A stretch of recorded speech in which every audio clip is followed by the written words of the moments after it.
তোমার কি অনেক রাগ? তোমার রাগ হয় অনেক? তোমার অনেক রাগ?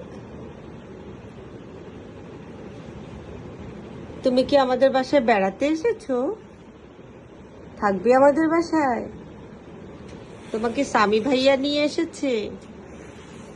স্বামী ভাইয়াটা অনেক দুষ্টু, পড়ালেখা করতে হবে, তাই তোমাকে নিয়ে দুষ্টুমি করে যেন পড়ালেখা না করতে হয়, তাই না?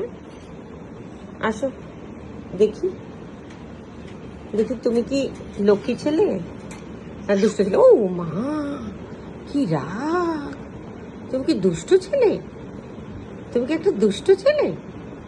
ও মা, তোমার এত রাগ! কামড় দিতে চাও? স্বামী ভাইয়া কোথায়? কোথা থেকে আনলো তোমাকে? আচ্ছা থাক, তুমি থাকো, আর ডিস্টার্ব করবো না।